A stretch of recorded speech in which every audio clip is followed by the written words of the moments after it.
If you doubt America's commitment, or mine, to see that justice is done, just ask Osama bin Laden.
President of the United States.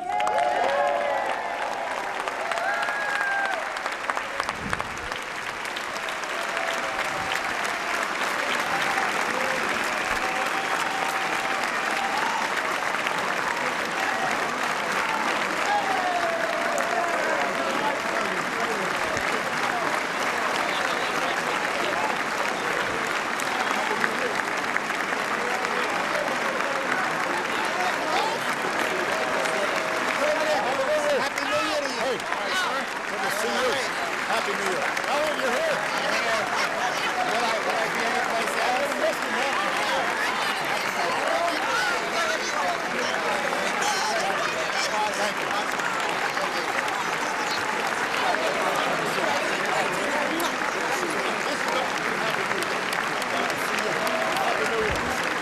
Good to see you.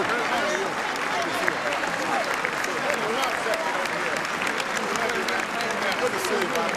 Thank you. We're going to get there. We're going to get there. Thank you. Great to see you. Happy New Year. Appreciate you. Well, I just talked to Roy about it. Good. All right. Great to see you. Hey. Your legacy is solid. Thank you. Hey, Sam. So nice to see you. How are you? Good to see you. Happy New Year. Great to see you. Good to see you. You know I will. See you again. Hey, good to see you. Happy New Year. Happy New Year. Haven't seen you in a while. Happy New Year. All right. Hey, you. Happy New Year. Good to see you.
believe these are for you.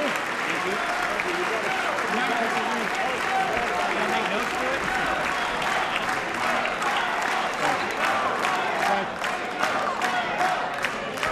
All right. Let's bring this to order here.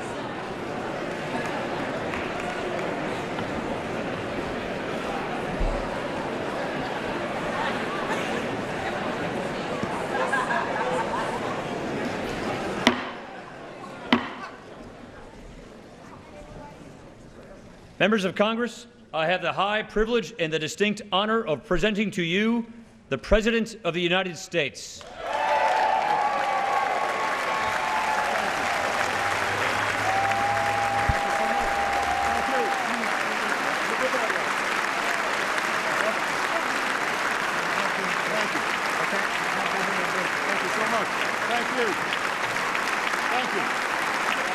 Thank you very much. Everybody, please have a seat. Thank you. Mr. Speaker, Mr. Vice President, members of Congress, my fellow Americans. Tonight marks the 8th year that I've come here to report on the State of the Union. And for this final one, I'm going to try to make it a little shorter.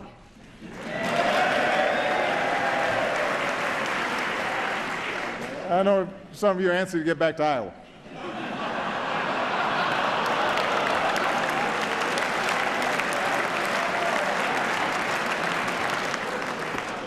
I've been there. I'll be shaking hands afterwards if you want some tips.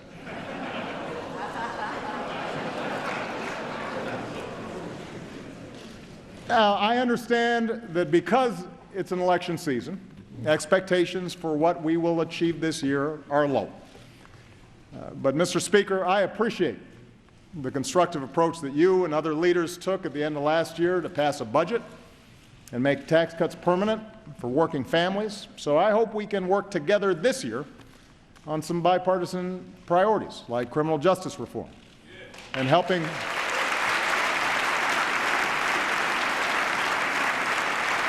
people who are battling prescription drug abuse and heroin abuse.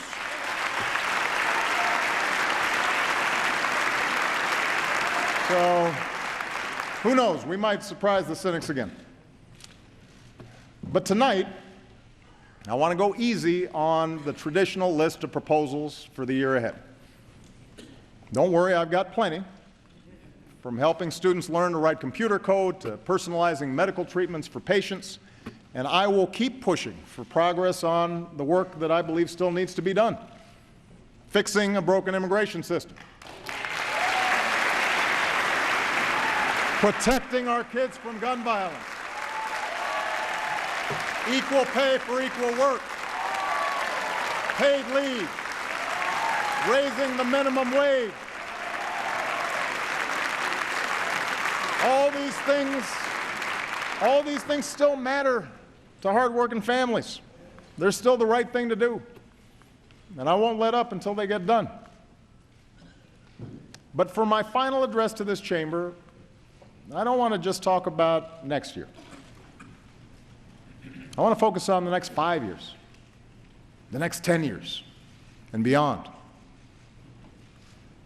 I want to focus on our future. We live in a time of extraordinary change. Change that's reshaping the way we live, the way we work, our planet, our place in the world.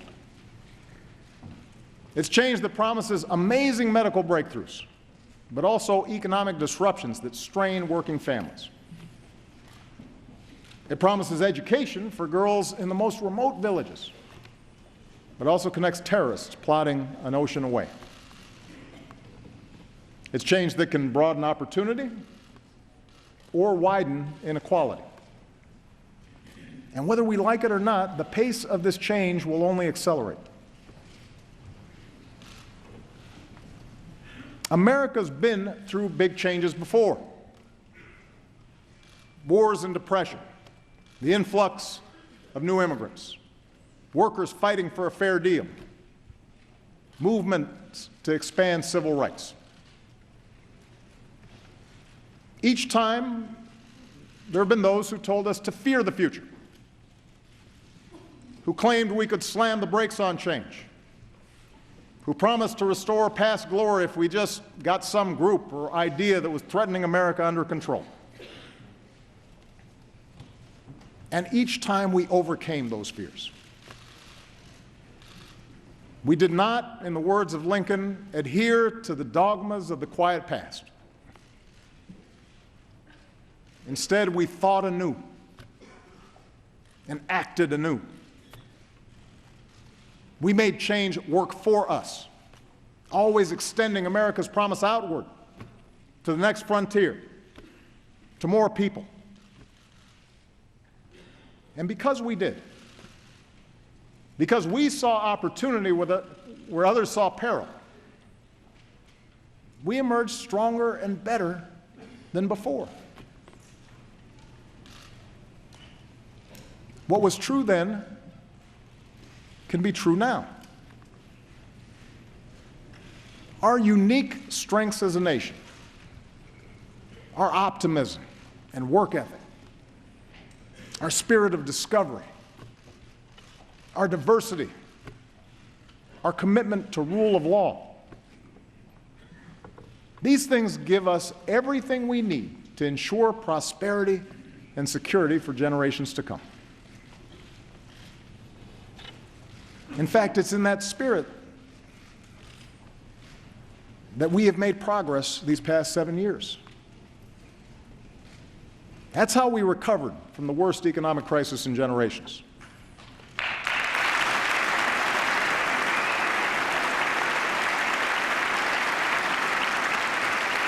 That's how we reformed our healthcare system and reinvented our energy sector.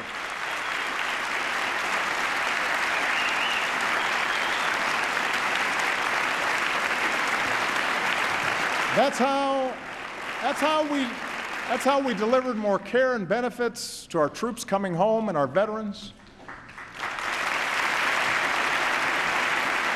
That's how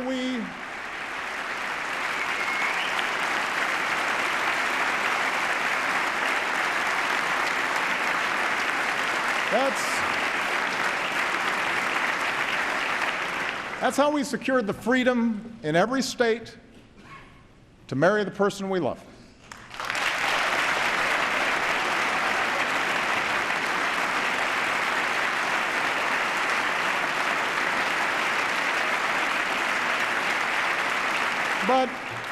But such progress is not inevitable.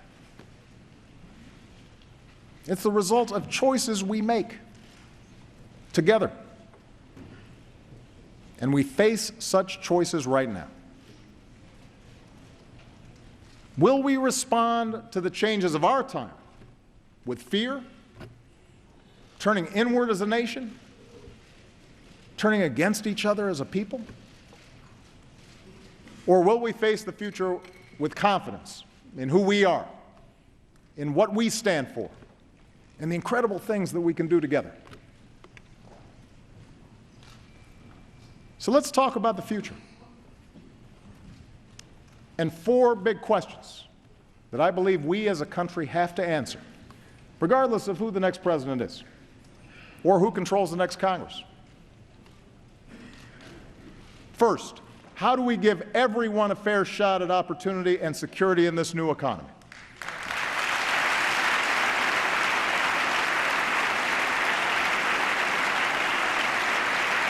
Second,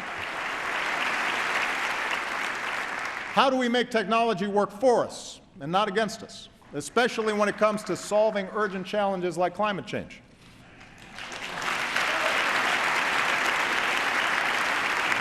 Third, how do we keep America safe and lead the world without becoming its policeman?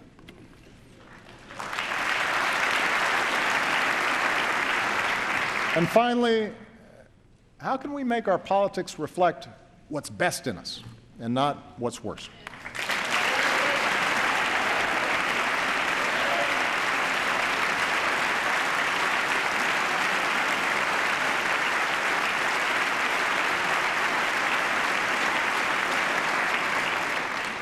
Let me start with the economy and a basic fact. The United States of America, right now, has the strongest, most durable economy in the world.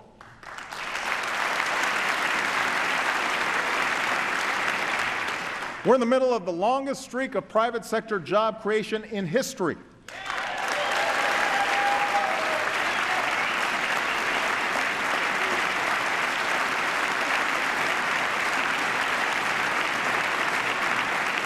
More than 14 million new jobs, the strongest 2 years of job growth since the 1990s, an unemployment rate cut in half. Our auto industry just had its best year ever.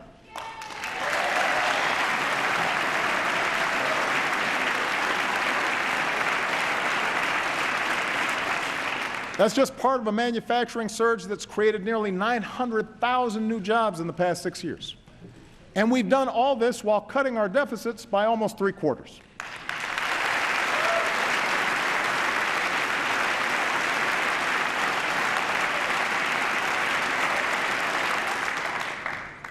Anyone claiming that America's economy is in decline is peddling fiction. Now, what is true, and the reason that a lot of Americans feel anxious, is that the economy has been changing in profound ways. Changes that started long before the Great Recession hit, changes that have not let up. Today, technology doesn't just replace jobs on the assembly line, but any job where work can be automated.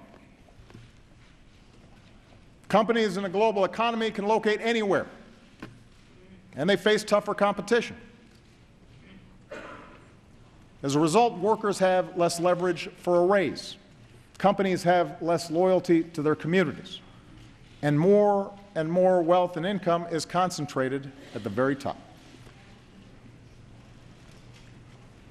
All these trends have squeezed workers, even when they have jobs, even when the economy is growing. It's made it harder for a hard-working family to pull itself out of poverty, harder for young people to start their careers, tougher for workers to retire when they want to.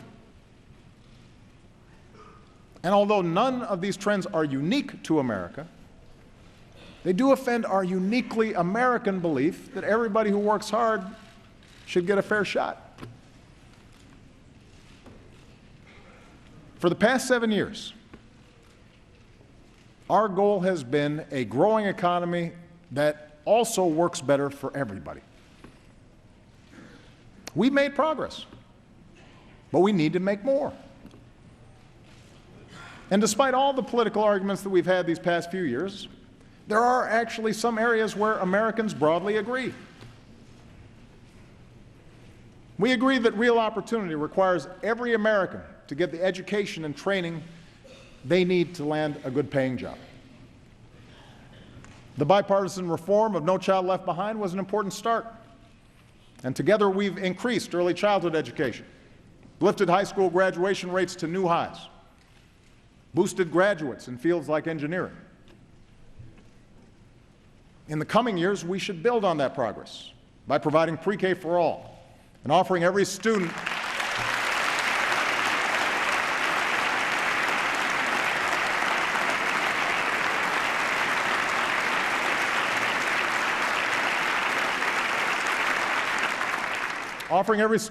the hands-on computer science and math classes that make them job-ready on day one. We should recruit and support more great teachers for our kids.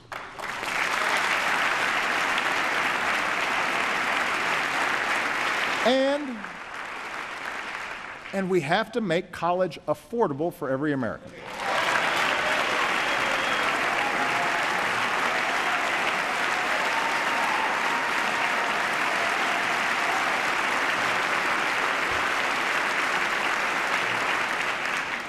No hardworking student should be stuck in the red. We've already reduced student loan payments to 10% of a borrower's income, and that's good. But now we've actually got to cut the cost of college.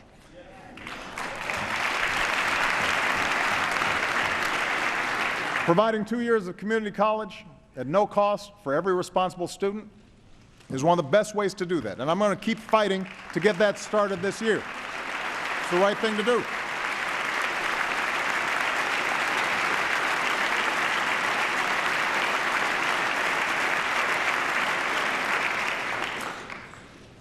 But a great education isn't all we need in this new economy.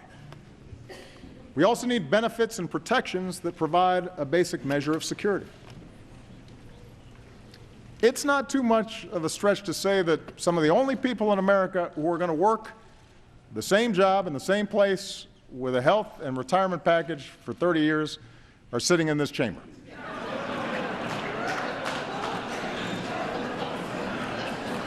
For everyone else, especially folks in their 40s and 50s, saving for retirement or bouncing back from job loss has gotten a lot tougher. Americans understand that at some point in their careers, in this new economy, they may have to retool, they may have to retrain, but they shouldn't lose what they've already worked so hard to build in the process.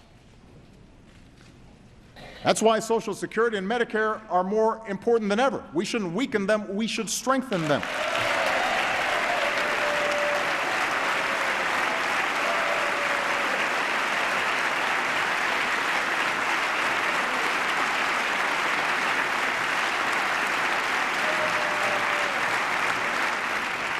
And for Americans short of retirement,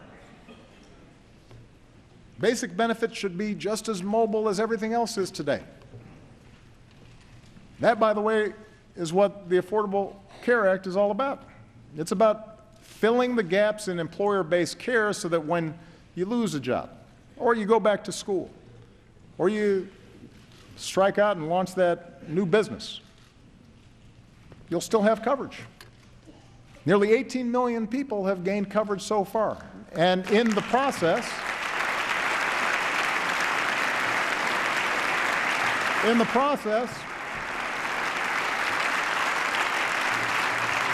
healthcare inflation has slowed, and our businesses have created jobs every single month since it became law. Now, I'm guessing we won't agree on healthcare anytime soon. But, oh, applause back there. Just a guess. But there should be other ways parties can work together to improve economic security. Say a hardworking American loses his job. We shouldn't just make sure that he can get unemployment insurance. We should make sure that program encourages him to retrain for a business that's ready to hire him. If that new job doesn't pay as much, there should be a system of wage insurance in place so that he can still pay his bills. And even if he's going from job to job, he should still be able to save for retirement and take his savings with him. That's the way we make the new economy work better for everybody. I also know Speaker Ryan has talked about his interest in tackling poverty. America is about giving everybody willing to work a chance, a hand up. And I'd welcome a serious discussion about strategies we can all support, like expanding tax cuts for low-income workers who don't have children.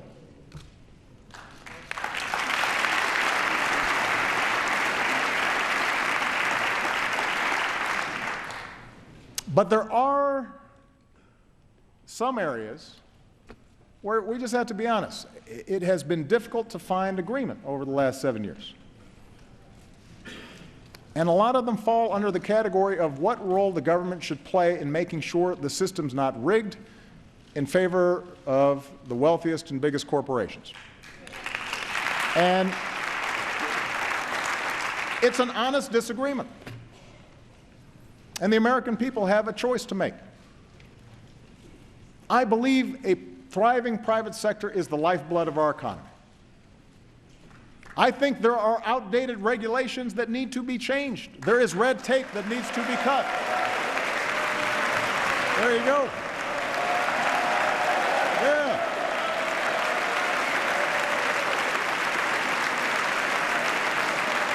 See?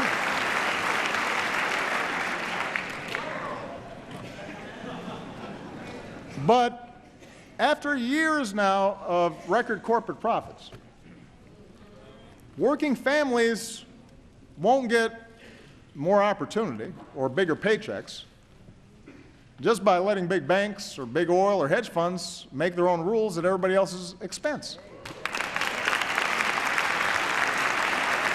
But middle-class families are not going to feel more secure because we allowed a tax on collective bargaining to go unanswered. Food stamp recipients did not cause the financial crisis. Recklessness on Wall Street did.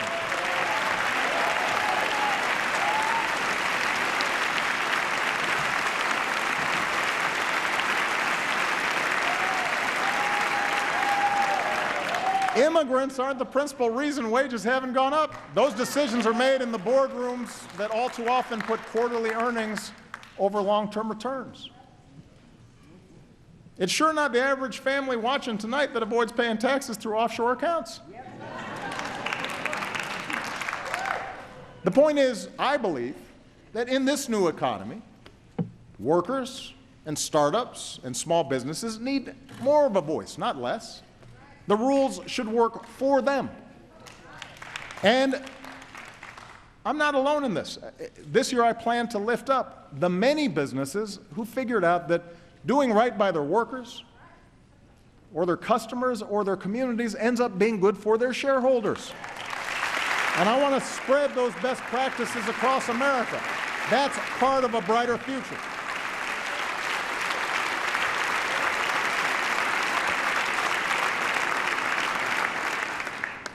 In fact, it turns out many of our best corporate citizens are also our most creative. And this brings me to the second big question we as a country have to answer. How do we reignite that spirit of innovation to meet our biggest challenges? 60 years ago, when the Russians beat us into space, we didn't deny Sputnik was up there. We didn't argue about the science or shrink our research and development budget. We built a space program almost overnight, and 12 years later, we were walking on the moon.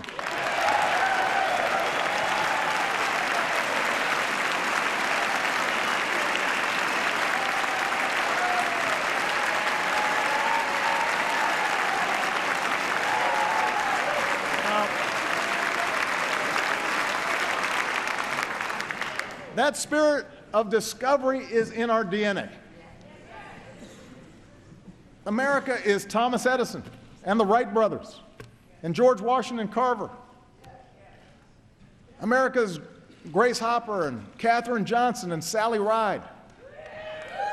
America is every immigrant and entrepreneur from Boston to Austin to Silicon Valley racing to shape a better future. That's who we are. And over the past 7 years, we've nurtured that spirit. We've protected an open internet and taken bold new steps to get more students and low-income Americans online. We've launched next-generation manufacturing hubs and online tools that give an entrepreneur everything he or she needs to start a business in a single day. But we can do so much more. You know, last year, Vice President Biden said that with a new moonshot, America can cure cancer. Last month, he worked with this Congress to give scientists at the National Institutes of Health the strongest resources that they've had in over a decade.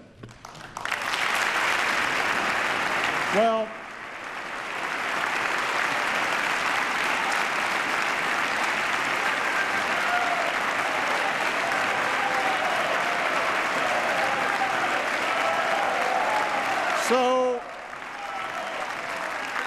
So tonight I'm announcing a new national effort to get it done. And because he's gone to the mat for all of us on so many issues over the past 40 years, I'm putting Joe in charge of mission control.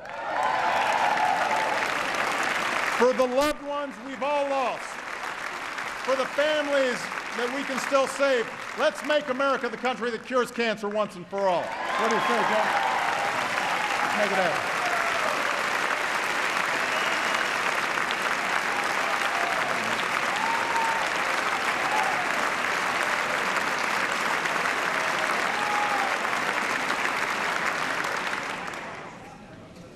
Now, medical research is critical. We need the same level of commitment when it comes to developing clean energy sources.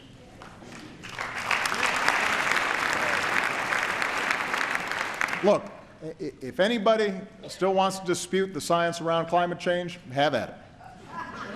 You will be pretty lonely because you'll be debating our military, most of America's business leaders, the majority of the American people, almost the entire scientific community, and 200 nations around the world who agree it's a problem and intend to solve it. But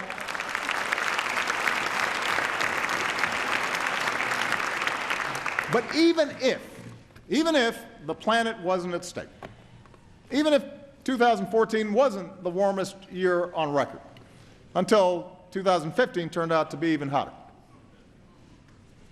why would we want to pass up the chance for American businesses to produce and sell the energy of the future?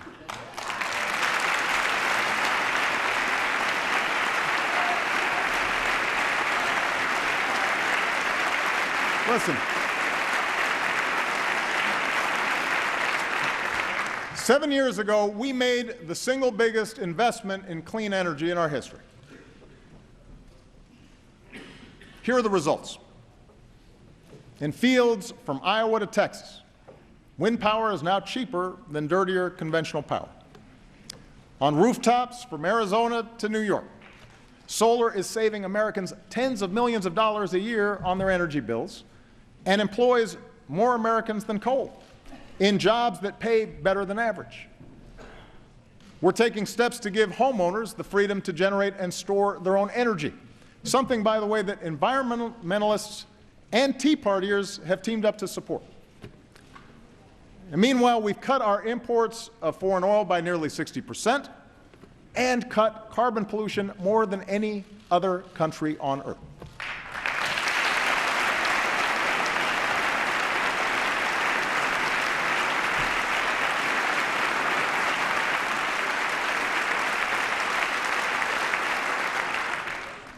Gas under $2 a gallon ain't bad either.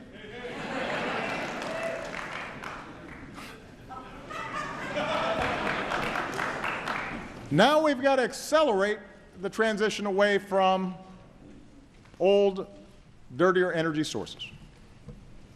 Rather than subsidize the past, we should invest in the future, especially in communities that rely on fossil fuels. We do them no favor when we don't show them where the trends are going. And that's why I'm going to push to change the way we manage our oil and coal resources so that they better reflect the cost they impose on taxpayers and our planet. And that way we put money back into those communities and put tens of thousands of Americans to work building a 21st century transportation system.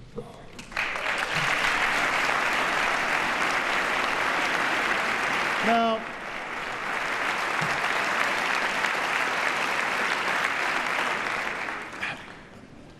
none of this is going to happen overnight.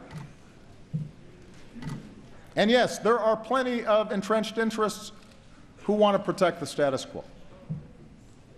But the jobs we'll create, the money we'll save, the planet we'll preserve, that is the kind of future our kids and our grandkids deserve. And it's within our grasp. Now, climate change is just one of many issues where our security is linked to the rest of the world. And that's why the third big question that we have to answer together is how to keep America safe and strong without either isolating ourselves or trying to nation build everywhere there's a problem.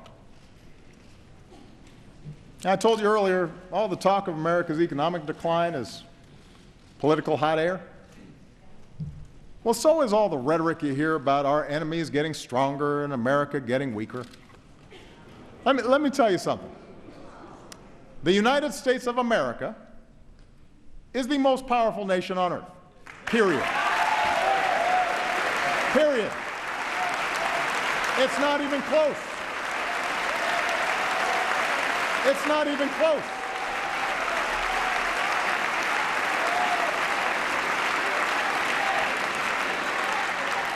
It's not even close.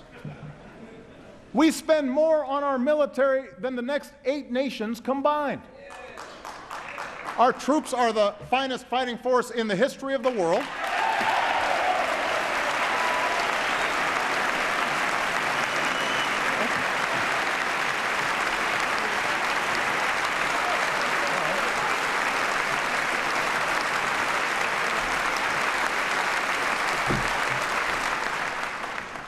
No nation attacks us directly or our allies because they know that's the path to ruin.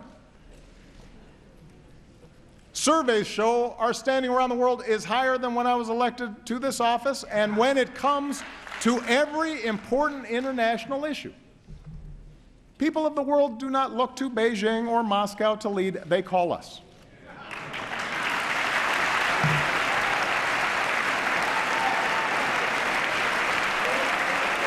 So,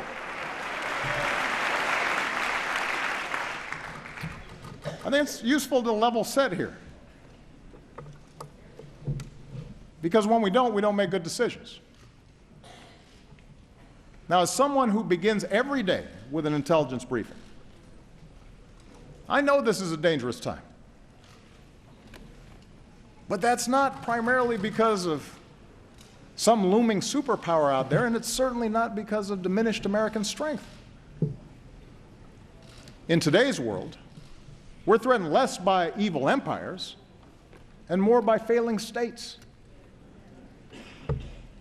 The Middle East is going through a transformation that will play out for a generation, rooted in conflicts that date back millennia.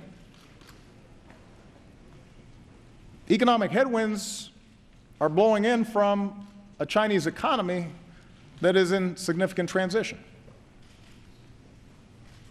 Even as their economy severely contracts, Russia is pouring resources in to prop up Ukraine and Syria, client states that they saw slipping away from their orbit. And the international system we built after World War II is now struggling to keep pace with this new reality.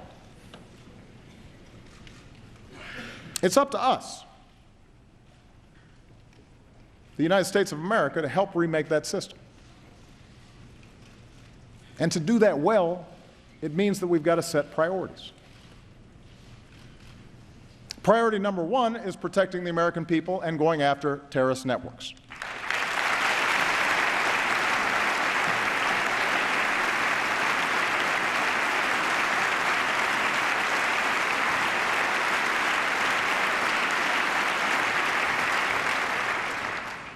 Both al-Qaeda and now ISIL pose a direct threat to our people because in today's world, even a handful of terrorists who place no value on human life, including their own, can do a lot of damage. They use the internet to poison the minds of individuals inside our country. Their actions undermine and destabilize our allies. We have to take them out. But as we focus on destroying ISIL, over-the-top claims that this is World War III just play into their hands. Masses of fighters on the back of pickup trucks, twisted souls plotting in apartments or garages, they pose an enormous danger to civilians. They have to be stopped. But they do not threaten our national existence. That is the story ISIL wants to tell. That's the kind of propaganda they use to recruit. We don't need to build them up to show that we're serious.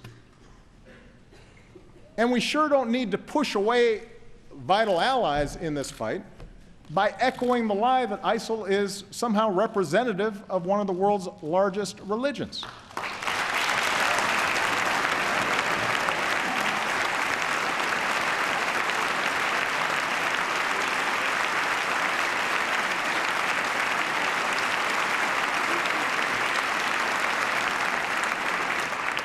We just need to call them what they are, killers and fanatics who have to be rooted out, hunted down, and destroyed.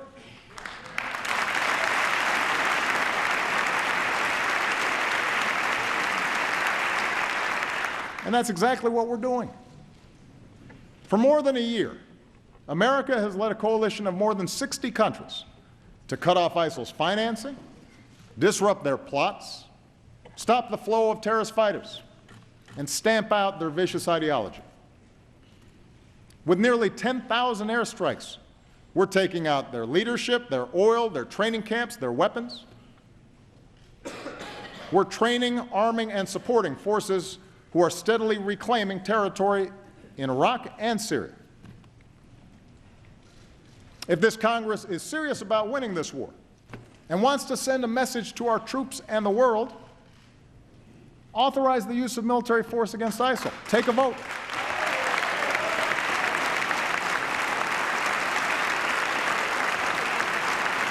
Take a vote.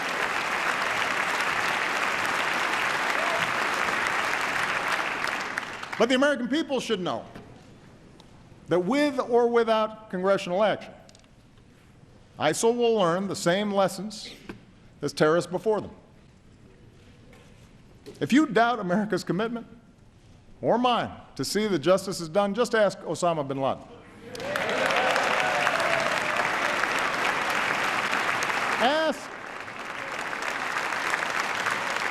Ask the leader of al-Qaeda in Yemen, who was taken out last year, or the perpetrator of the Benghazi attacks, who sits in a prison cell. When you come after Americans, we go after you. And it may take time, but we have long memories, and our reach has no limits.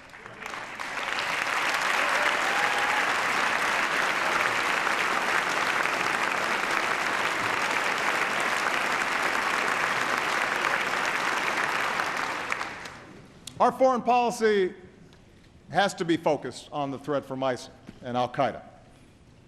But it can't stop there. For even without ISIL, even without al-Qaeda, instability will continue for decades in many parts of the world. In the Middle East, in Afghanistan and parts of Pakistan, in parts of Central America and Africa and Asia. Some of these places may become safe havens for new terrorist networks. Others will just fall victim to ethnic conflict or famine, feeding the next wave of refugees. The world will look to us to help solve these problems. And our answer needs to be more than tough talk or calls to carpet bomb civilians. That may work as a TV soundbite, but it doesn't pass muster on the world stage. We also can't try to take over and rebuild every country that falls into crisis, even if it's done with the best of intentions. That's not leadership. That's a recipe for quagmire, spilling American blood and treasure that ultimately will weaken us. It's the lesson of Vietnam. It's the lesson of Iraq, and we should have learned it by now.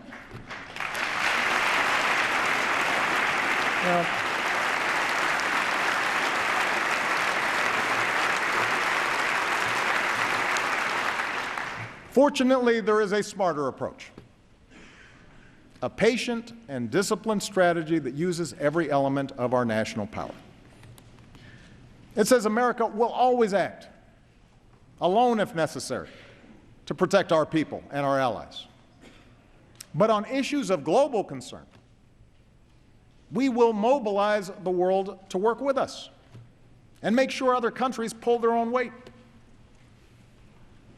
That's our approach to conflicts like Syria, where we're partnering with local forces and leading international efforts to help that broken society pursue a lasting peace. That's why we built a global coalition with sanctions and principled diplomacy to prevent a nuclear-armed Iran. And as we speak, Iran has rolled back its nuclear program, shipped out its uranium stockpile, and the world has avoided another war.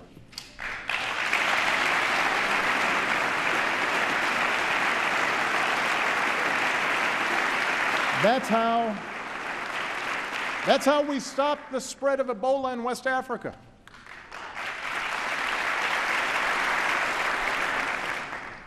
our military, our doctors, our development workers, they were heroic. They set up the platform that then allowed other countries to join in behind us and stamp out that epidemic. Hundreds of thousands, maybe a couple million lives were saved. That's how we forged a Trans-Pacific Partnership to open markets and protect workers and the environment and advance American leadership in Asia. It cuts 18,000 taxes on products made in America, which will then support more good jobs here in America. With TPP, China does not set the rules in that region, we do. You want to show our strength in this new century? Approve this agreement. Give us the tools to enforce it. It's the right thing to do.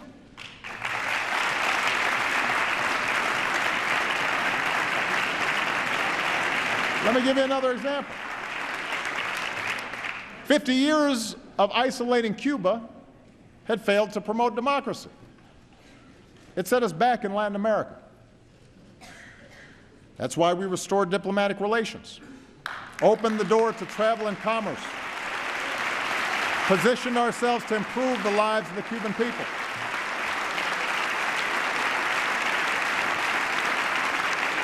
So if you want to consolidate our leadership and credibility in the hemisphere, recognize that the Cold War is over. Lift the embargo.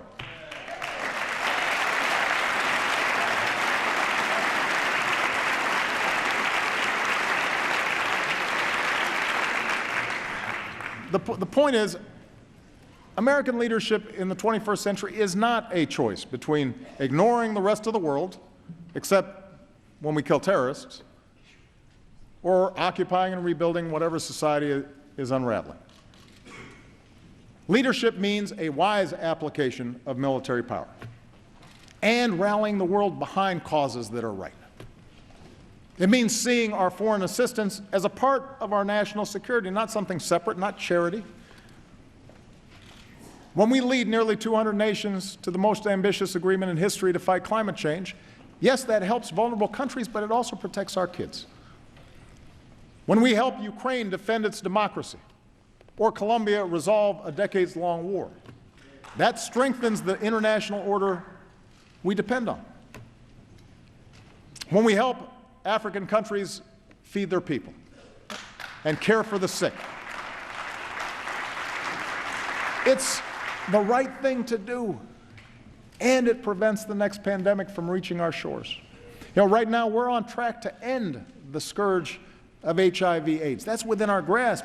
And we have the chance to accomplish the same thing with malaria, something I'll be pushing this Congress to fund this year.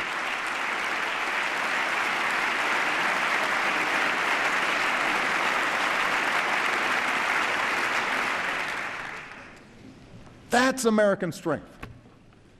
That's American leadership.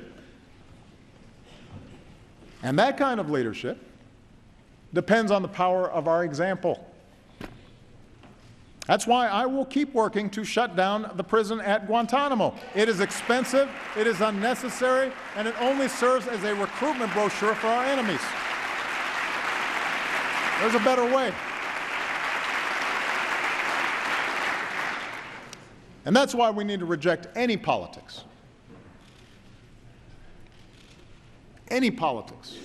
that targets people because of race or religion. Let me just say this.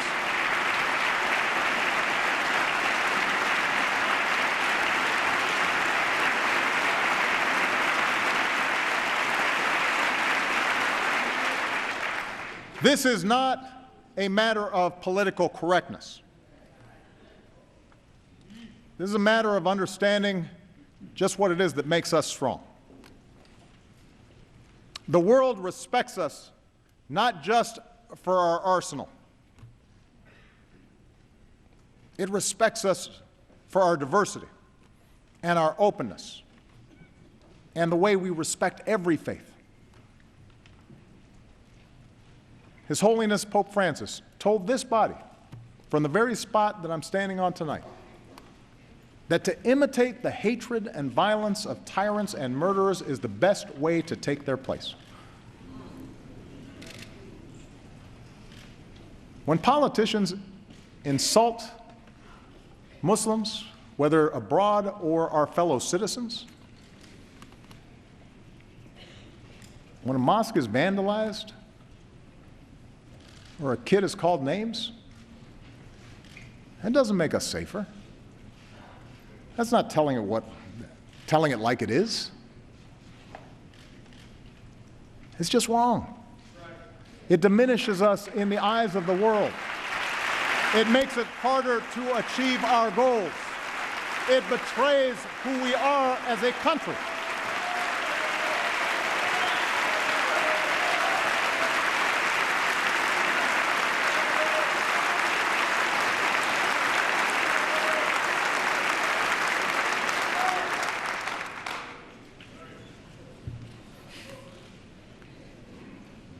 We the people. Our Constitution begins with those three simple words. Words we've come to recognize mean all the people, not just some. Words that insist we rise and fall together. That's how we might perfect our union. And that brings me to the fourth and maybe most important thing that I want to say tonight.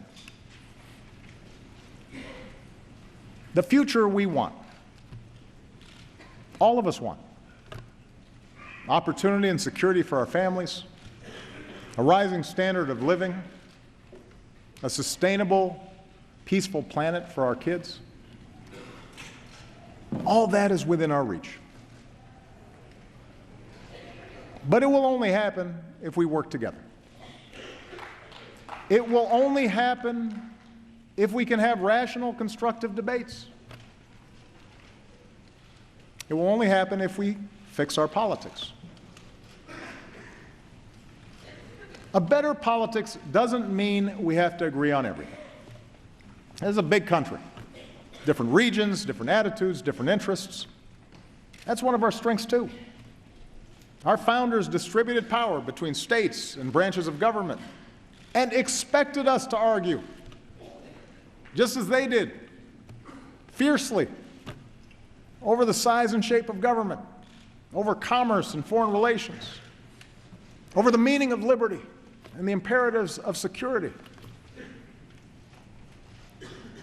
But democracy does require basic bonds of trust between its citizens. It doesn't work if we think the people who disagree with us are all motivated by malice. It doesn't work if we think that our political opponents are unpatriotic or trying to weaken America. Democracy grinds to a halt without a willingness to compromise, or when even basic facts are contested, or when we listen only to those who agree with us. Our public life withers when only the most extreme voices get all the attention. And most of all, democracy breaks down when the average person feels their voice doesn't matter, that the system is rigged in favor of the rich or the powerful or some special interest. Too many Americans feel that way right now. It's one of the few regrets of my presidency that the rancor and suspicion between the parties has gotten worse instead of better. I have no doubt a president with the gifts of Lincoln or Roosevelt might have better bridged the divide. And I guarantee I'll keep trying to be better so long as I hold this office. But my fellow Americans, this cannot be my task or any president's alone. There are a whole lot of folks in this chamber, good people, who would like to see more cooperation, would like to see a more elevated debate in Washington, but feel trapped by the imperatives of getting elected, by the noise coming out of your base. I know, you've told me. It's the worst kept secret in Washington. And a lot of you aren't enjoying being trapped in that kind of rancor. But that means if we want a better politics, and I'm addressing the American people now, if we want a better politics, it's not enough just to change a congressman or change a senator or even change a president. We have to change the system to reflect our better selves. I think we've got to end the practice of drawing our congressional districts so that politicians can pick their voters and not the other way around. Let a bipartisan group do it.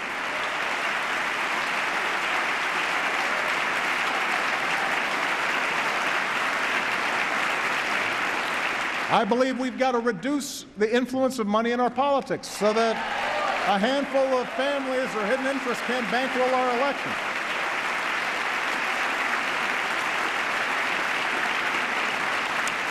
And if our existing approach to campaign finance reform can't pass muster in the courts, we need to work together to find a real solution, because it's a problem. And most of you don't like raising money. I know. I've done it.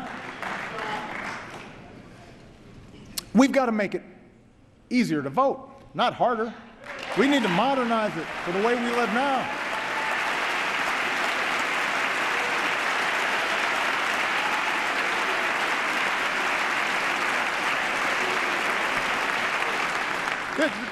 This is America. We want to make it easier for people to participate. And over the course of this year, I intend to travel the country to push for reforms that do just that. But I can't do these things on my own. Changes in our political process, in not just who gets elected, but how they get elected, that will only happen when the American people demand it. It depends on you. That's what's meant by a government of, by and for the people.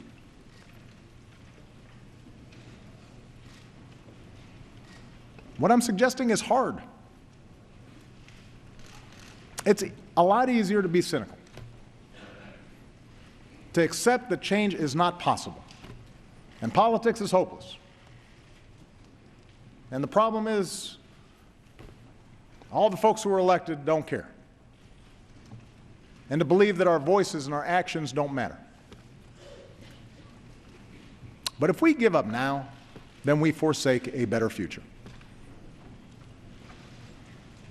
Those with money and power will gain greater control over the decisions that could send a young soldier to war, or allow another economic disaster, or roll back the equal rights and voting rights that generations of Americans have fought, even died to secure.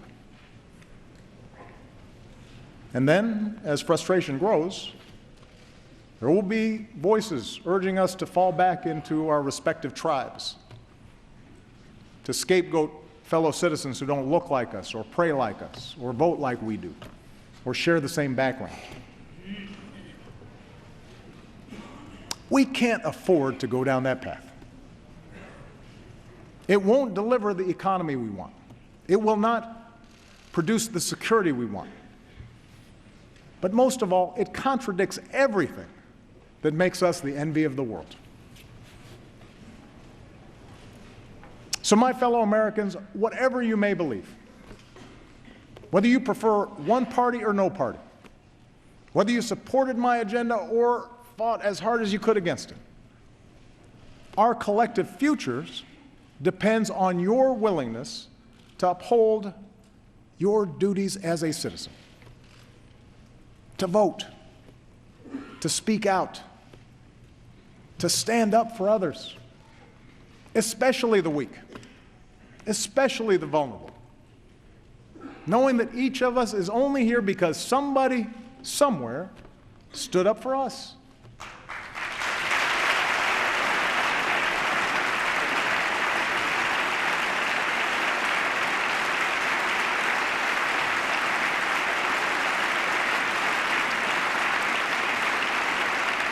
We need every American to stay active in our public life, and not just during election time, so that our public life reflects the goodness and the decency that I see in the American people every single day. It is not easy.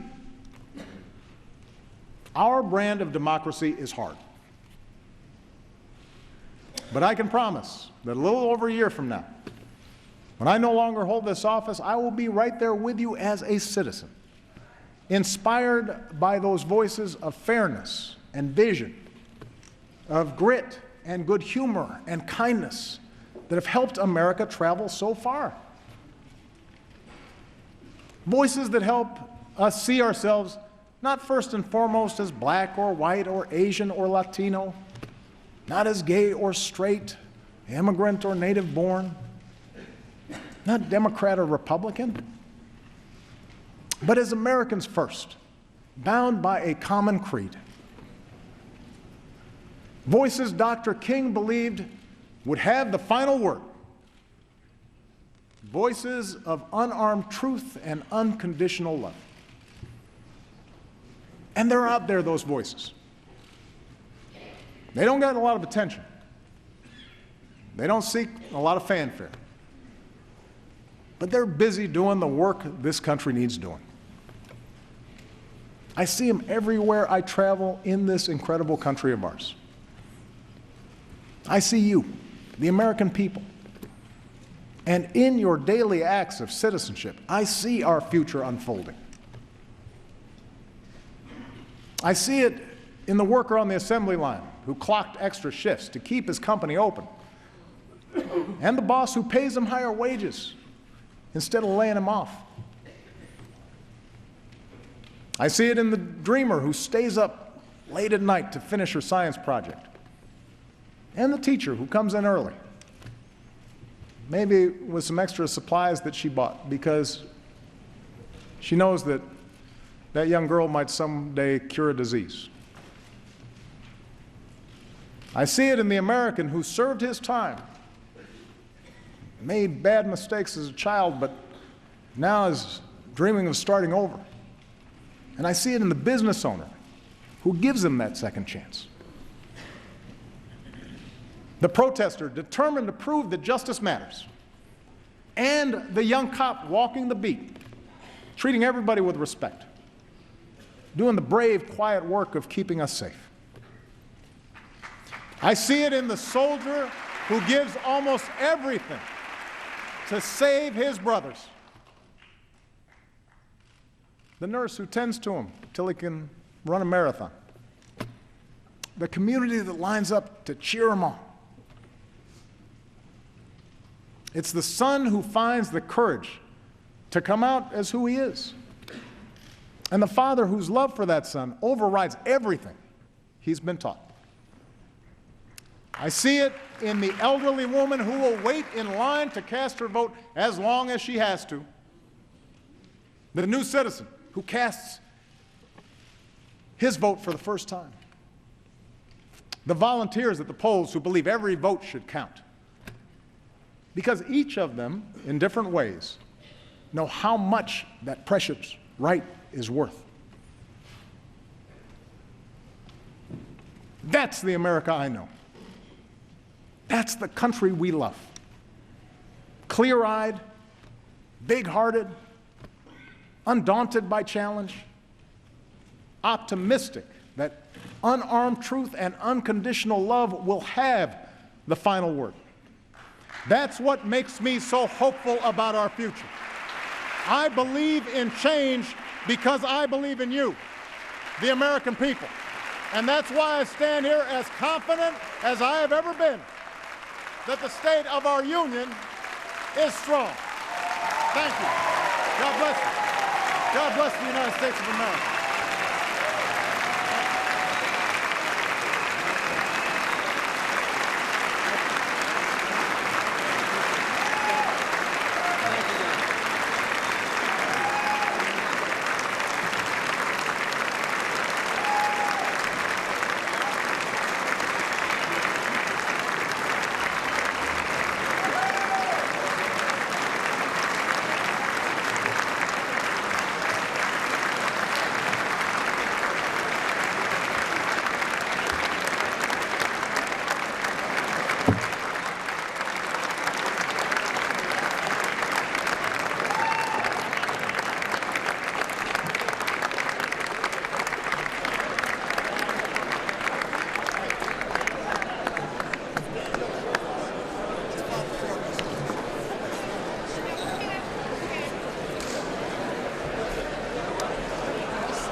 got one.